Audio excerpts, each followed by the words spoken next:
Wilda's memory from 40 years ago in an ice-covered land involved encountering a giant old man on a throne who recited a spell to defeat monsters behind him. The giant explained that mages control language's power, with white mages writing spells and black mages reciting incantations. He advised Wilda, a black mage, to find his soul source, create his language, and reach an indestructible level. Then, his memory ended, and Lin offered a similar book, prompting Wilda to seek a better understanding. Wilda appreciated Lin's selflessness, recalling how Lin had guided him after a loss to Joseph, a powerful opponent. He admired Lin's ability to conceal his power and considered him a hermit beyond the indestructible level. After 2 years of searching, Wilda found clues about forbidden spells, thanks to Lin, whom he planned to express his gratitude to while Lin selected a book and apologized for keeping him waiting. Wilda waited as Lin handed him the book, suggesting it was suitable. Wilda took the book but felt confused by Lin's behavior. Lin expressed confidence in his field, but Wilda perceived the book differently. Seeing the author's name, Wilda asked if Lin wrote it. Lin confirmed and called it a humble work. Wilda shook with disbelief. 3 mainstream religions existed: the Truth Society, the Church of the Dome, and the Church of the Plague. Wilda hadn't heard of the Ghoul cult and believed the book's evil aura implicated its author as wicked. Wilda asked if rituals were Lin's research. Lin confirmed, mentioning it changed his destiny long ago, though he downplayed its significance. Wilda pondered this, suspecting Lin's alienation due to forbidden studies drove him into hiding. He told Lin that the book seemed to be handmade. Lin replied that he couldn't publish it due to an accident, so he only had 1 copy. Lin wished he could have become an associate professor if he hadn't come to that world. Afterward, he told Wilda he'd lend him the book but would suggest other books if he didn't trust him. Wilda was amazed, thinking Lin was giving him the precious only copy of his experimental work. He thanked Lin, saying it would be an honor to read it, and wondered what Lin wanted from him. Lin said the book was invaluable, his life's work, and wondered if he was using Wilda as a test subject. Lin appreciated Wilda's hesitation to take the book, reassured him, and mentioned the book wasn't important to him anymore. He has a whole forest already and believes no one can steal the knowledge in his brain, only fame and wealth. He asked Wilda if he understood, and Wilda was shocked. Lin wanted Wilda to accept it as a soul-healing opportunity, believing scholars needed fame and wealth, but Wilda needed human connection. Wilda thanked Lin for his teachings, thinking Lin might be warning him not to share. Lin said he'd be happy if Wilda recommended it to others, and Wilda agreed, thinking he'd have to be cautious. Wilda then thanked Lin and gave him a gargoyle statue as a token of gratitude. He believed the combat prowess of the statue wasn't inferior to elite knights, and Lin admired its detailed craftsmanship, considering it an effective guardian against evil, so he decided to accept the local product from Wilda. Lin complimented Wilda on the beautiful art and looked forward to future gifts. Wilda promised an even more remarkable present next time. Lin eagerly agreed. After Wilda left, Lin closed his store and wondered if he'd receive another sculpture from Wilda. He found the gargoyle invigorating and intimidating. While pondering this, a black goop appeared on his desk, and Lin recognized it as someone he hadn't seen in a long time. Lin talked to the spirit after 3 years, believing it was benevolent, and asked about the price it wanted him to pay, to which it responded that he had already paid it for letting Wilda recommend his book to someone. Lin confirmed if the price was for others to recommend his book and if it benefited him, and the spirit confirmed. Then, something caught Lin's attention. Meanwhile, a spy reported the location of black-scaled faceless Wilda and suspected a bookstore as a gathering place for black mages. The spy was on the call when Wilda suddenly appeared and killed him with magic, destroying the phone and remarking on their audacity to spy on Lin's residence. Death is too merciful for that transgression. And on the other side, the spy reporting to Joseph tries to enter Joseph's room, claiming something strange to report. Joseph, addressing her as Claude, invites her inside and asks if something happened with the magic mirror's spawn. He expresses anger towards the hunters, punches his desk, and laments how he could be enjoying retirement if not for them. Claude tells him to mind his actions, calling him sir, and Joseph asks what she would do if he doesn't. After calming down, he asks if she closed the door, and she apologizes, reporting a new case. Joseph finds it refreshing and asks if it's more important than what the wild dog was doing.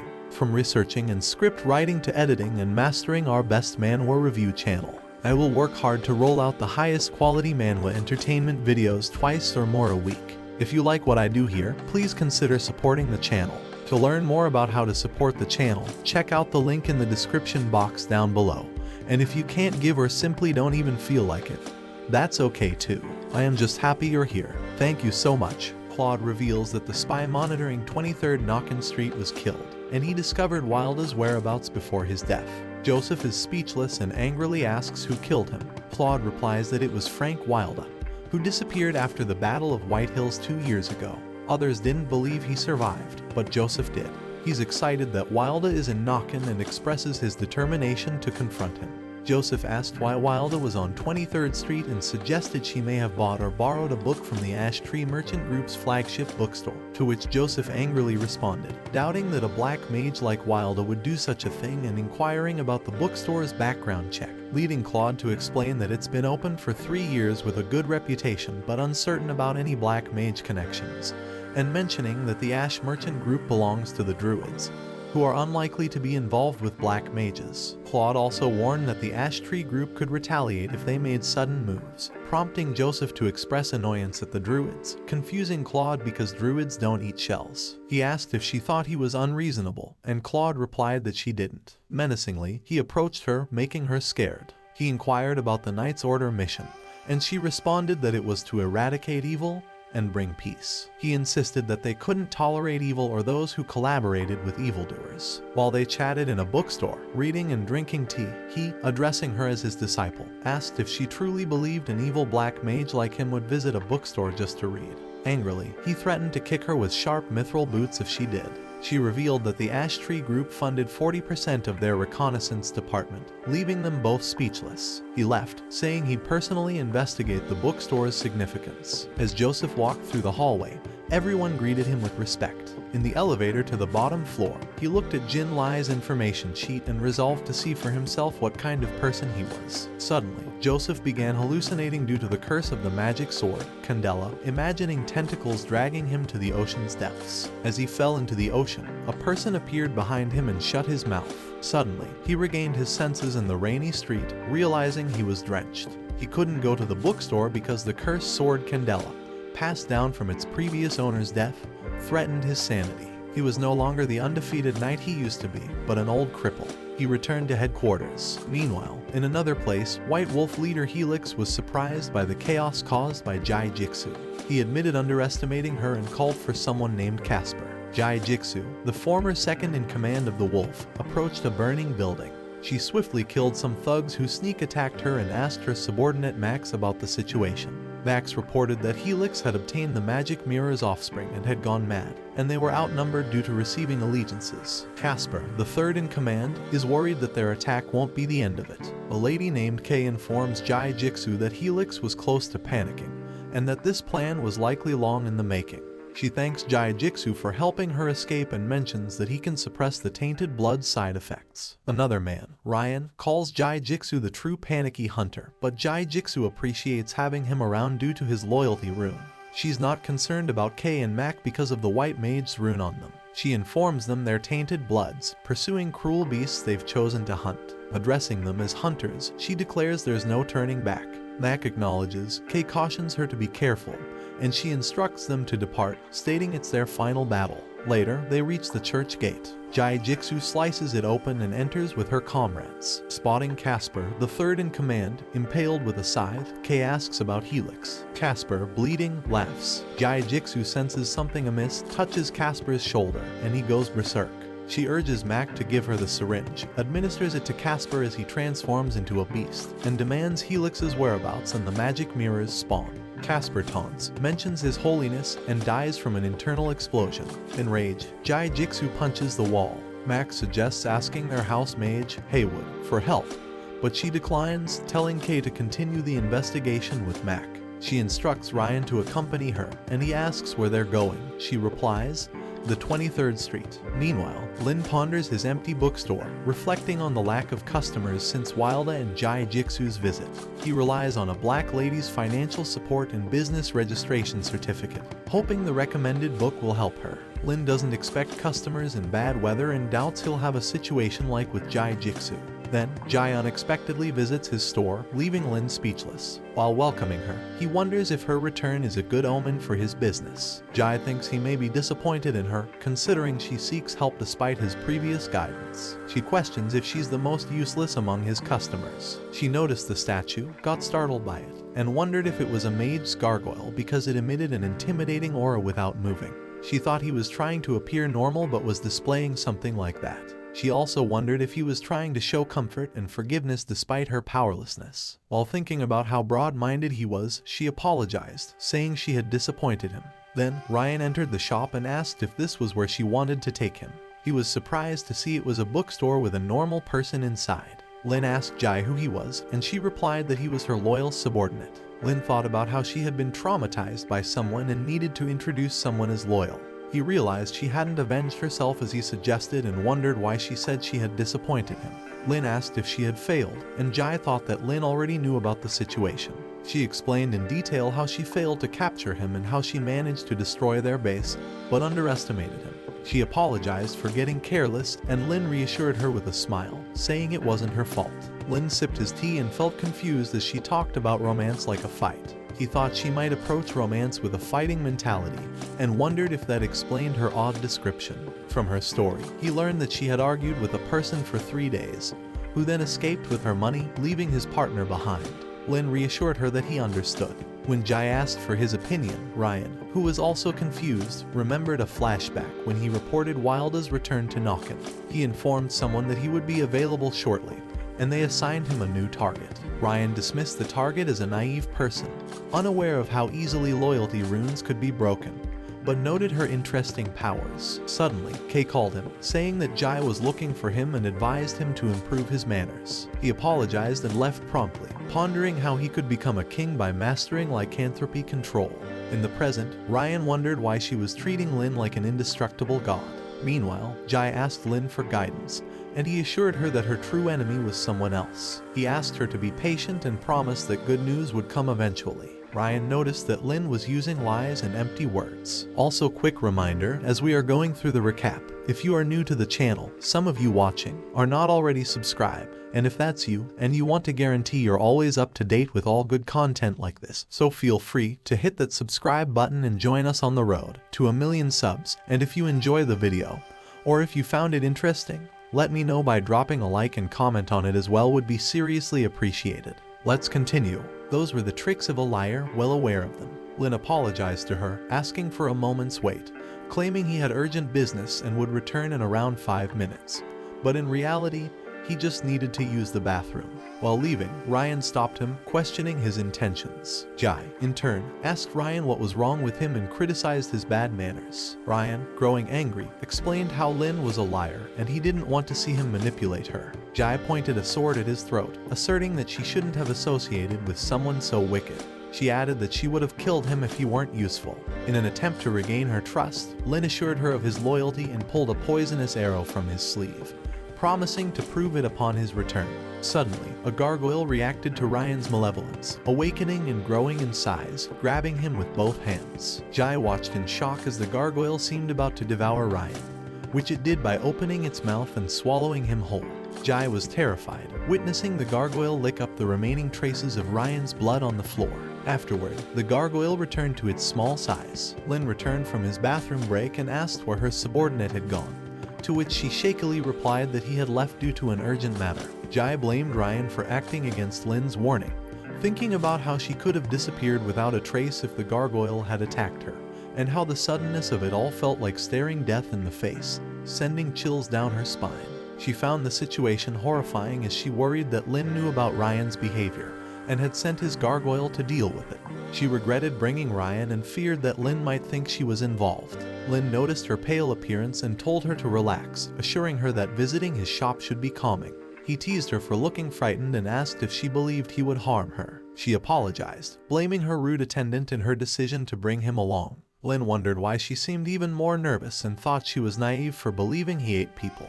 He decided to offer her another soul healing session to regain her trust, apologized for his bad jokes, and asked if there was anything he could assist her with. She was relieved that he forgave her and requested a book recommendation to strengthen her willpower. As he chose a book for her, he pondered his next actions. She wondered what happened to her in the 5 minutes he was gone, especially if it had anything to do with her subordinate's departure. Afterward, he informed her that her subordinate appeared suspicious and advised against discussing absolute loyalty. Shocked, she was about to voice her disbelief when she began to consider whether Lin had discovered something wrong with the loyalty rune.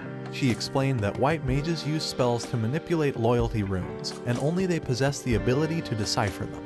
The mage who had cast the loyalty rune on Ryan was Haywood, a member of her family, and if Ryan's rune had failed, it could imply he was breaking the runes to betray others. She started to sweat and asked whom she should trust. Lin responded by saying she could only rely on herself. He also mentioned that she shouldn't reveal her true feelings completely, and when she became as unbreakable as steel, no one could defeat her. Puzzled by the word steel, Lin handed her a book and encouraged her to read it, assuring her that it would be beneficial no matter what she gleaned from it. He also shared a quote about life being a person's most precious possession, given only once. As she was leaving the shop, she starts thinking about the rest of the quote that Lin told her. When she was outside, she looks at the book titled Will of Steel that Lin gave to her. She nervously opens the book and suddenly, something strange happens. The rain around her stops in midair and a giant eye stares at her. The unyielding will of steel was having a direct effect on the power of the soul. She starts wondering what just happened. Then, she starts zooming inside the bookstore, and as she zooms even further at the gargoyle, she could see the souls of the people it devoured. Among them, she notices Ryan's soul and saw that his loyalty rune was indeed broken. After that, the aura from the giant eye that was above Jai starts going toward the bookstore. The aura then grabs Ryan's soul from the gargoyle, but Jai was in pain for using the power. She starts bleeding from her nose, and after the aura brings Ryan's soul over to her, she tells Ryan that it has been a while. She said that Lin is truly incredible, as he modified her soul and even poured her a large amount of mana, which will help her in breaking through the panicky level. She holds her belly while saying that the feeling of getting stuffed was not bad. She was thinking that it wasn't an exaggeration to say that he gave her a second life. She wonders if Lin was trying to build up his power over the hunters, and if he wants to change the ecosystem of the hunters gradually. She was thinking about swearing absolute loyalty to Lin, and that she will give her body and mind for him to command. Meanwhile, Lin noticed that Jai was acting strange outside his shop. He wonders why she is still there and why she is having a nosebleed. He gets scared, wondering if she was a Yandir, and gets suspicious about her frequent visits. But then he shakes his head, thinking there's no way a rich girl would be interested in him. Meanwhile, Joseph arrives outside his bookstore while holding a list. He checks the list and said the suspicious bookstore would be just over there. He then angrily said that he can't understand why Wilda would visit a bookstore, but he couldn't let that opportunity for finding about his clues of escape. He approaches the shop while yelling that as a knight, his duty is to carry out justice. Meanwhile, Lin was taking out a book from the bookshelf, which was titled The Little Price. He was thinking about reading that children's book before going to bed, but then he heard the doorbell ringing and gets startled. He gets happy, thinking there is another customer and that Jai brought him luck. After that, Joseph menacingly enters his shop. While wondering why he looked threatening, Lin welcomes Joseph and said that he can read, borrow, or purchase a book from his store. Joseph checks the surrounding with magic and thinks that it looks like an ordinary bookstore. It didn't seem like there were any fluctuations, so he thought that he won't have to waste his time asking about Wilda. After looking around, the only thing that was out of place was the gargoyle, but he doesn't believe that Wilda wouldn't gift something for no reason. Joseph then asks Lin if he is the owner of the bookstore. Lin wanted to get him to open up more, so he replied that he is the owner while addressing him as a grandpa. But Joseph gets shocked to hear it. He was getting angry, thinking that he would have bashed his skull if he was another young knight. But he can't act rashly since Lin was just an ordinary person. He asks Lin if he owned that gargoyle. Lin replied that a customer gifted it to him and that it's not for sale. Joseph gets angry, thinking that a radiant knight like him wouldn't want a gargoyle created by black mages, and he's lucky that he didn't smash it. He asks if Frank Wilda was the name of the man who gifted the gargoyle. Lin replied yes while wondering if Joseph knew Wilda and if he had a grudge against him. Meanwhile, Joseph was getting confused, wondering why Wilda would reveal his identity to an ordinary person like him. He originally thought that it was a gathering place for black mages, but the owner seemed like an ordinary person. Lin was thinking that his many years of experience in judging people is telling him that he is a good person. Furthermore, he believes that he is a gentle soul since he hasn't broken anything.